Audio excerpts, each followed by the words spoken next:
Quisiera compartir un dicho de la Madre Teresa de Calcuta. Lo que más necesitan los pobres no es compasión, sino amor. Necesitan ver respetada su dignidad humana, que no es menor ni diferente de la dignidad de todo ser humano.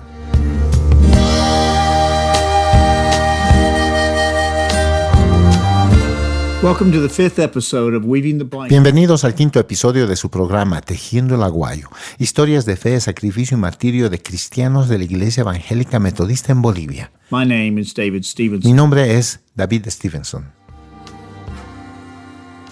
La historia de la IMB y la historia de Bolivia están entrelazadas. Considero que sería muy difícil poder entender las historias de vida de los santos y mártires de la Iglesia sin tomar en cuenta la historia de Bolivia. Sé muy bien que no estamos aquí para aprender la historia de Bolivia, pero también considero que es importante poder entender la historia, especialmente desde una perspectiva de los indígenas. Lo bueno es que debo comunicarles que serán únicamente 2 episodios más que hagan referencia al contexto histórico o a la realidad boliviana. El próximo programa será acerca de Simón Bolívar. Luego de ese programa, comenzaremos a relatar las poderosas e increíbles historias de vida de metodistas en Bolivia. Entonces te pido, por favor, que puedas continuar con nosotros. Los últimos 2 episodios nos describieron esa increíble hebra de plata que recorre a través del Aguayo de Bolivia y que ha mejorado el estándar de vida de todo el mundo. También les había hablado acerca de la esclavización y muerte de más de 8 millones de hombres en las minas, la montaña que traga hombres. Esta semana vamos a examinar lo que pasó mientras más y más españoles emigraban a estas regiones bolivianas en busca de riqueza y poder, y la instauración del sistema de hacienda, patrón y peón en la agricultura.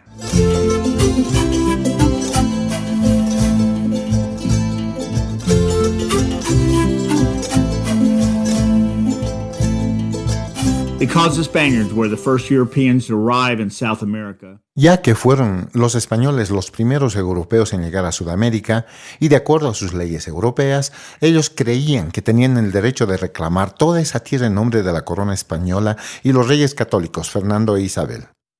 Los reyes entregaron concesiones y escrituras a los conquistadores españoles, apoyados en la influencia que las familias de estos conquistadores tenían en España. A mayor influencia familiar, recibían el control sobre las minas más productivas.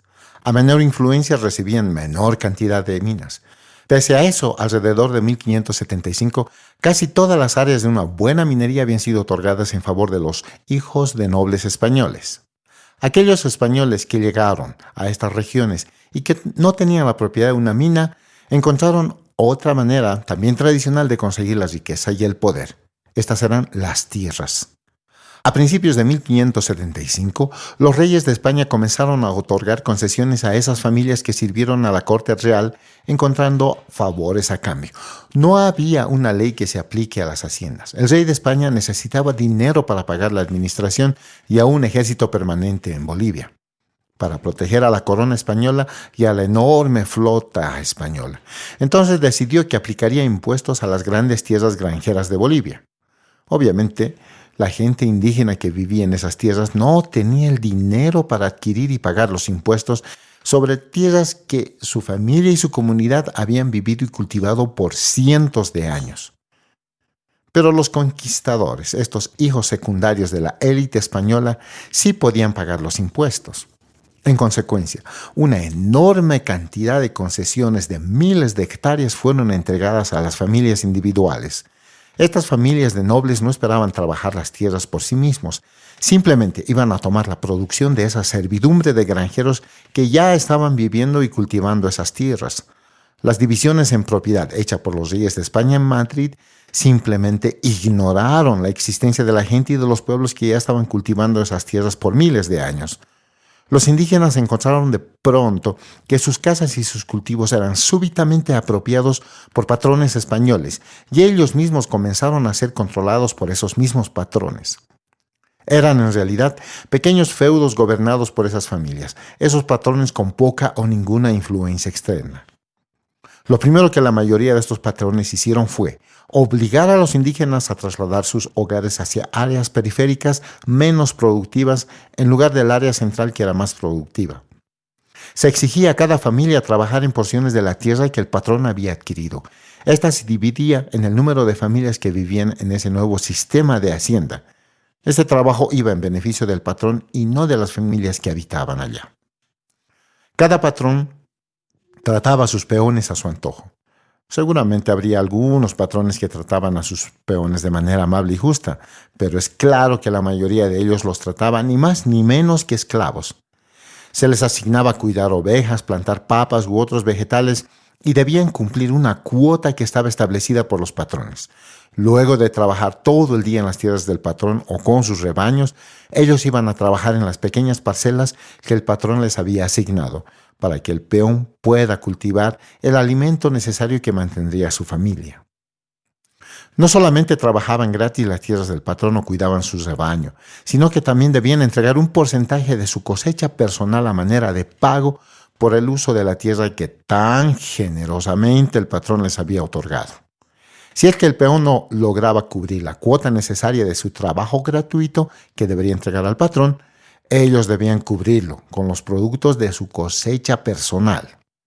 Y si ellos no podían cubrirlo, el peón sirviente podía ser expulsado o inclusive asesinado. Recuerda que esa era la tierra que esas familias indígenas habían vivido por miles de años y ahora ellos debían pagar al patrón español y cultivar la parcela menos productiva de esa tierra. Encima del trabajo que debían hacer en las tierras del patrón, muchas mujeres y a menudo niños debían trabajar en la casa de los españoles en labores domésticas. Abusos sexuales de las mujeres era común en esas condiciones de trabajo. No había ningún tipo de reconocimiento ni pago a los peones. El patrón tenía un poder absoluto sobre su hacienda. Los peones podían ser expulsados de esa tierra sin ningún justificativo legal, o podían ser castigados por cualquier razón que el patrón imponga. Los patrones se justificaban por ser de ascendencia española. Como descendientes de los conquistadores que dominaron esta tierra, tenían el derecho de gobernarla de la manera que a ellos les plazca. En esos tiempos se estaba difundiendo en el mundo la teoría social darwinista, la ley del más fuerte. Los descendientes de españoles criollos, que eran parte de la élite gobernante de Bolivia, abrazaron esta teoría que justificaba la dominación y subyugación de los pueblos indígenas bajo el poder de los descendientes europeos. En épocas recientes, 1960, Gabriel René Moreno, un criollo que pertenecía a la élite boliviana, afirmaba: el indio y el mestizo incásico racialmente no sirven para nada en la evolución progresiva de las sociedades modernas. Tendrán tarde o temprano en la lucha por la existencia que desaparecer bajo la planta soberana de los blancos puros o purificados.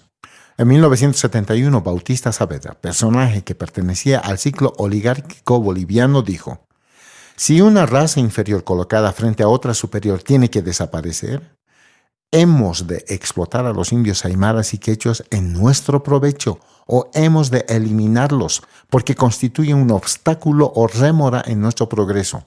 Hagámoslo así, franca y enérgicamente.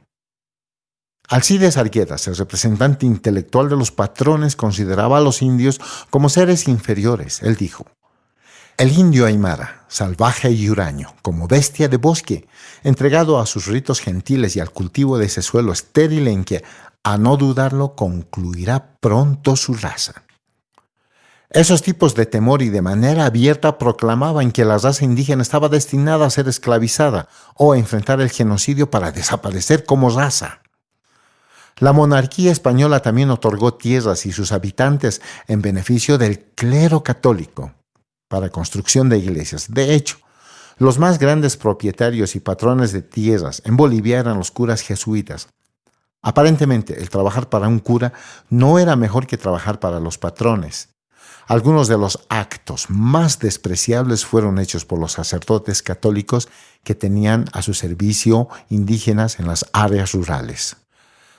La Iglesia promovió que la lectura de la Biblia era ilegal en Bolivia, incluso para la élite española educada. La Iglesia tenía el único control de la interpretación de la Biblia, decidir qué pasajes de la Biblia debían ser compartidas con la gente y qué otros pasajes nunca deberían ser leídas. La práctica más condenable era la educación de las mujeres indígenas comprometidas. Era de práctica común que una vez que una joven indígena se comprometía, ella debería pasar una semana en la rectoría del sacerdote católico para aprender a ser una buena esposa. Es muy conocido de que frecuentemente el cura mantenía relaciones sexuales con las jóvenes comprometidas. Hoy en día Bolivia tiene a mucha población indígena que siempre ha vivido en comunidades indígenas, pero en la que claramente se evidencia una mezcla de sangre indígena y europea, mestiza, criados por las madres indígenas. Una alianza impía se había establecido entre los patrones y la Iglesia. La Iglesia apoyaba y justificaba el sistema de hacienda patrón-peón.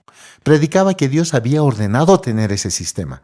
Enseñaba que los peones debían ser sirvientes obedientes y buscar la salvación en la próxima vida. Esto era probablemente reforzado por el hecho de que casi todos los curas venían de Italia o España, quienes compartían los mismos sesgos raciales que los patrones. Los patrones, a cambio, se convertían en devotos católicos en su expresión mucho más conservadora, radical y fanática. Estos mismos patrones que controlaban el gobierno de turno lograron que el catolicismo se convierta en la religión oficial, proscribiendo a las denominaciones protestantes y a toda otra religión. El poder de los patrones y el poder de la Iglesia Católica estaban completamente entrelazadas. Cada uno dependía del poder del otro. Cualquier ataque en cualquier lugar de esa estructura era un ataque al sistema entero. Debes recordar que en ese tiempo la población indígena representaba alrededor del 80 al 90% de la población. Cualquier amenaza al sistema de hacienda era una amenaza a la Iglesia y cualquier intento de introducir el protestantismo significaba un ataque al sistema de hacienda. Esto explica los ataques violentos contra los metodistas por cerca de 100 años, cuyas historias estaré compartiendo más adelante. La existencia de la Iglesia Metodista en Bolivia no únicamente amenazaba el control absoluto de la religión que ejercía la Iglesia Católica Romana, era también una amenaza al statu quo, lo que eventualmente conduciría a desafiar el sistema de patrón hacienda-peón. Los metodistas debían ser bloqueados. Los patrones usaron varias y diversas estrategias para consolar a los peones. La prédica de la Iglesia Católica era indispensable. Los patrones también contrataban matones para golpear y obligar a los indígenas a someterse.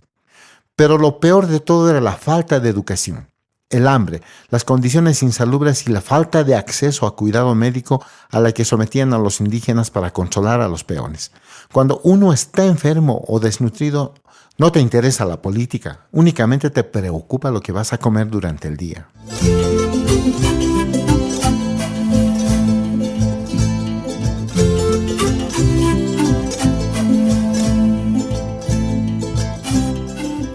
Just one example of this is that indigenous peons. Como ejemplo, basta decir que a los peones indígenas los patrones les decían que si dabas leche o huevo a los niños debajo de los 4 años, sus niños tendrían visión defectuosa y serían físicamente incapaces de trabajar o tener calidad de vida buena. La mayoría de los aymaras saben que el patrón tenía 2 objetivos principales para enseñar esa verdad horrorosa.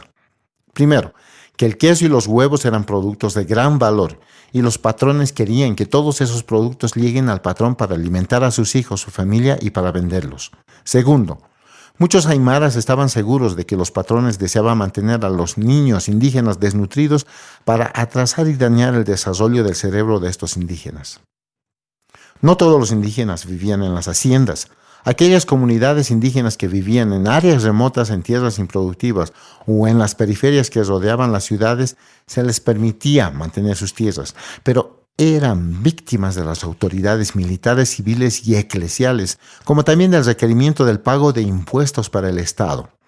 Eran obligados a proveer servicios personales al gobierno y o a las instituciones eclesiales en cada pueblo. El sistema buscaba constantemente de alejarlos de sus pequeñas parcelas de cultivo. Elizardo Pérez, un profesor de Huarizata, cuenta la historia acerca de lo que pasaba cuando un indígena necesitaba los servicios de un abogado. El abogado le diría algo parecido a esto. Vamos a resolver tu caso a tu favor si usamos este libro, apuntando a un enorme diccionario. Y esto te costará 400 bolivianos.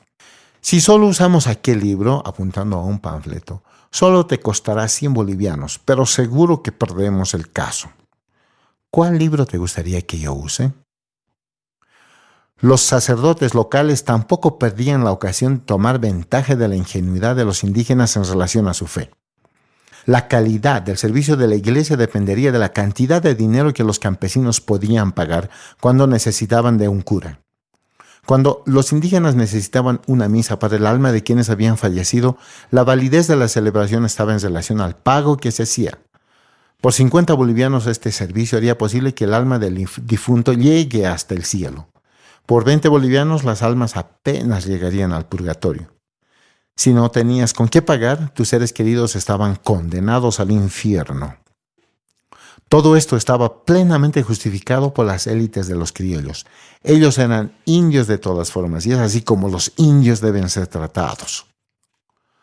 Los indígenas, cuando se refieren a esta élite de criollos, los llamaban los blancos. Esta forma de trato hacia los indígenas era todavía muy fuerte cuando yo realicé mi primer viaje a Bolivia en 1987. En 1988, cuando llevé el segundo equipo de voluntarios a Bolivia, fue cuando conocí al doctor Germán Crespo. Él nos comentó a todo el equipo acerca de un joven que él recientemente había conocido como resultado del servicio que hizo Germán en la Asamblea de Derechos Humanos en Bolivia. Este joven quería ir a la universidad. Se le negó el ingreso puesto que él era aymara. Entonces este joven se pintó el cabello rubio y aplicó otra vez. Pero la escuela les respondió, esto es terrible. La gente blanca no solamente tiene el cabello rubio, pero también tiene ojos azules. Eso es muy raro, pues yo no había visto a muchas personas de ascendencia española que tengan ojos azules. El hombre se puso un papel azul sobre sus ojos para pintar y esto le causó una terrible infección en los ojos. Y aún así fue rechazado. Él aprendió inglés puesto que pensaba, yo debo aprender inglés y ser como los otros. Muy pronto pudo hablar bien en inglés. Tuvo la posibilidad de entrar en una escuela de negocios donde aprendió algo de administración y economía. Su primer trabajo fue para la Iglesia Católica en sus oficinas principales de La Paz, pero como operador de ascensores. Un día, el obispo tomó el elevador y el joven de esta historia lo llevó hacia el tercer piso. Este joven cerró la puerta del elevador, lo llevó a medio camino y luego apagó el ascensor y dijo, bueno, ahora tenemos que hablar. El obispo estaba muy asustado. El joven comenzó.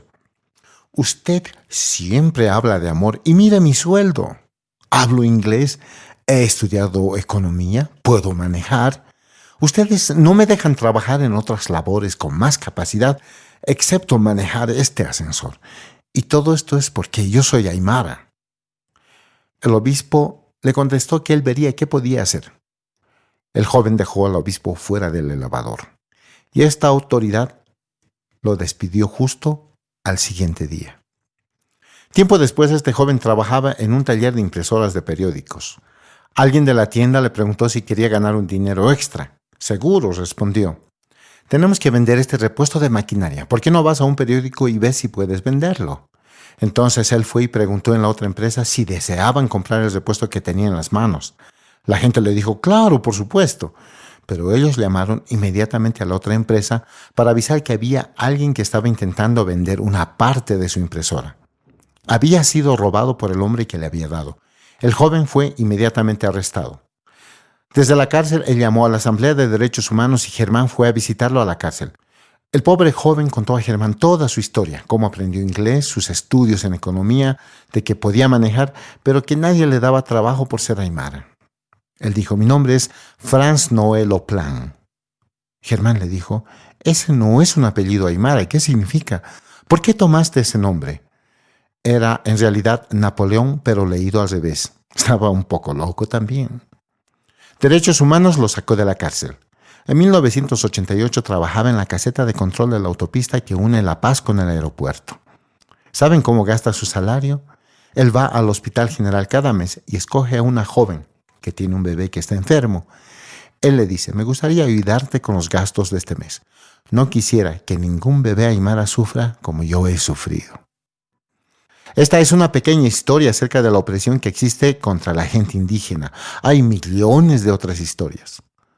Otra herramienta que usaba la élite gobernante para mantener el poder y continuar destruyendo a la gente indígena es la forma en cómo afectar su autoestima y sus capacidades. Es muy difícil para mí el poderles explicar lo tan profundo y poderoso que puede llegar a ser la falta de autoestima. Los indígenas fueron convencidos una y otra vez por 400 años que eran inferiores, feos, sin educación y estúpidos. Muchos de ellos no pueden hablar un español apropiado. Muchos de los indígenas aceptan estas mentiras, o por lo menos estaban seguros que no era necesario cambiar la situación. Solo mirando alrededor, los blancos tenían todo el dinero y todo el poder. Si tú te atrevías a cambiar el sistema, podrías a lo mejor ser golpeado y expulsado de tu hogar sin un lugar a donde ir. A lo peor, podrías ser asesinado. Todos los líderes eran blancos. Los pósters y la publicidad de productos solo tenían gente blanca, lo cual es cierto hasta hoy. Era prohibido para los indígenas siquiera poner sus pies en ciertos lugares de las grandes ciudades sin un permiso de un hombre blanco. En algunos casos, si una persona que fue criado en un hogar indígena tenía la piel suficientemente clara, se alisaría el pelo con potentes químicos, se cambiaría los nombres a algo más europeo o inclusive a un nombre en inglés y tratarían de pasar como mestizos. Si lo lograban, ellos abandonarían a sus padres y probablemente nunca más los volverían a ver, con el temor de que alguien los pueda pescar y pueda delatarlos de que eran indígenas.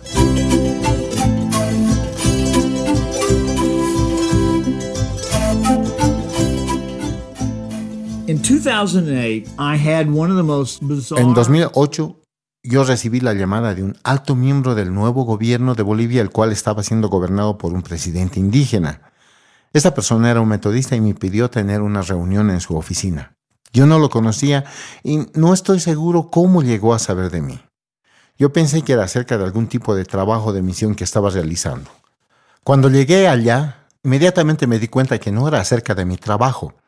Él era un joven que estaba muy atribulado y necesitaba consejos. Pasamos cerca de 2 horas conversando a través de un intérprete.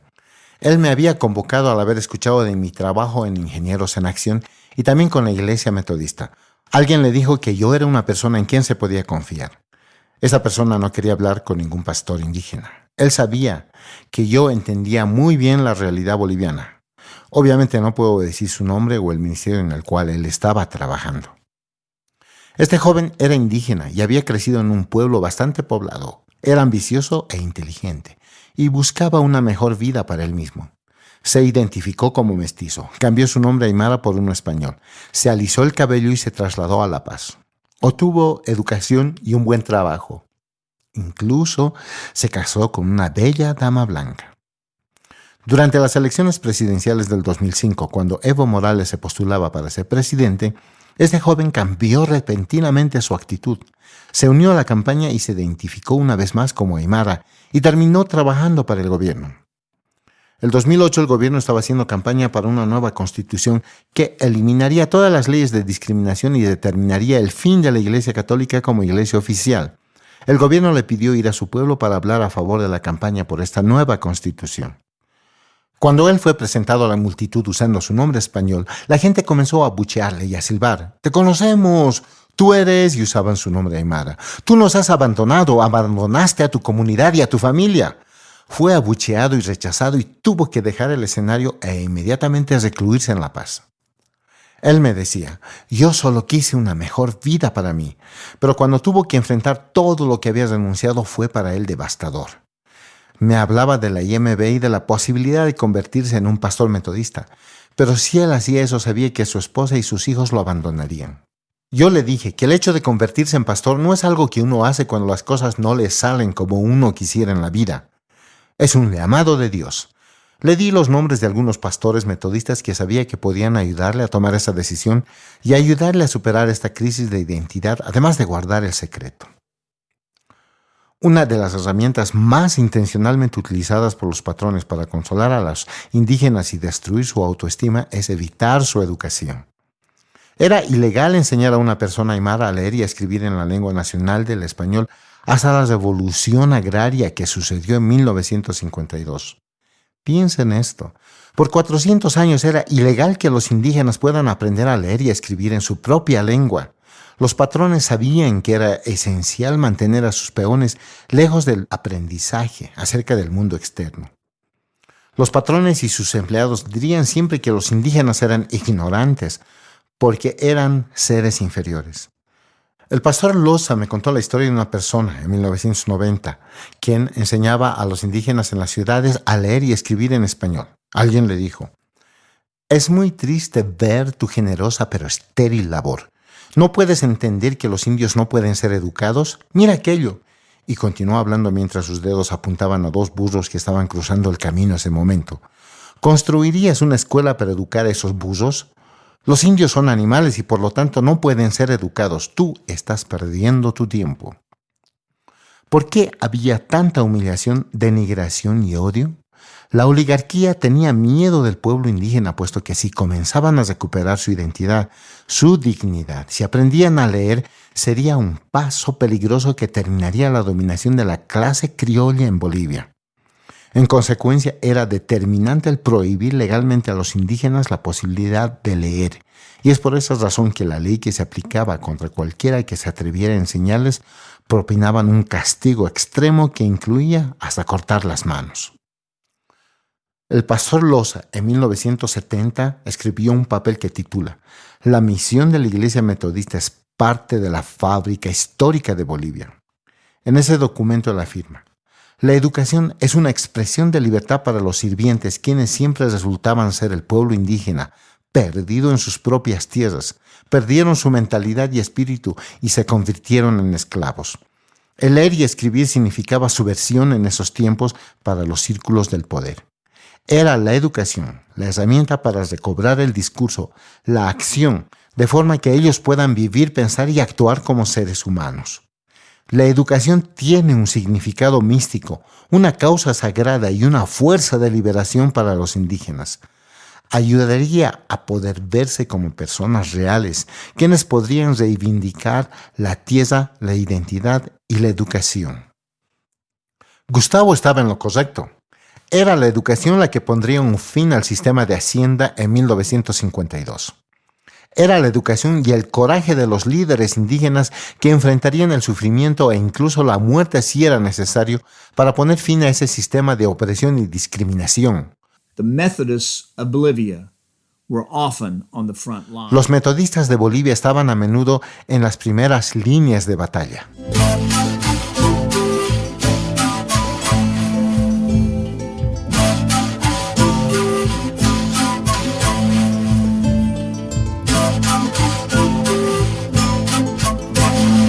We have now added to our guayo, our blanket. Hemos incorporado en nuestro aguayo, nuestra manta, esa hebra fea y oscura de la era de la hacienda. Una hebra pesada por el racismo y el elitismo. Y en todos estos 5 últimos episodios nos hemos apoyado en el contexto y fondo histórico sobre el cual los metodistas y otros misioneros protestantes llegaron y encontraron a Bolivia. Se encontraron atrapados entre 2 mundos totalmente opuestos, 2 visiones, 2 aproximaciones totalmente radicales de su trabajo. El próximo episodio será publicado el 1 de noviembre. Será un breve y corto episodio acerca de la independencia boliviana de España y acerca de un hombre maravilloso llamado Simón Bolívar, el libertador de un continente. Y posteriormente, comenzaremos a conocer las historias y luchas de misioneros norteamericanos que vinieron a Bolivia. Veremos de manera transparente tanto a los buenos como a los malos misioneros en su trabajo. En esta semana, en nuestra página web tejiendolaguayo.com encontrarás un vínculo de otros episodios y al hacer clic en el programa número 5, La vida como peón, encontrarás lo siguiente. Una versión editada de una grabación en cassette de 1988 con la historia del Dr. Crespo acerca de Hans Noel Oppan. 2. La misión de la Iglesia Metodista es parte de la fábrica histórica en Bolivia, Tejiendo el Aguayo multicolor de los pueblos aymaras, escrito por el pastor Gustavo Loza en 1970. Como se darán cuenta, estoy usando la idea del pastor Gustavo acerca del símbolo del aguayo para estos programas, obviamente con su permiso. También encontrarás unos vínculos para mayor información acerca de los trabajos forzados que se utilizaban en el sistema de haciendas, para quienes desean profundizar mejor la información relacionada. Me gustaría realmente agradecer al pastor Gustavo Loza por compartir su investigación y escritos acerca de estos temas, y también por su revisión y edición necesaria. Nos vemos en el próximo programa. Acompáñame a conocer a Simón Bolívar, el libertador de un continente.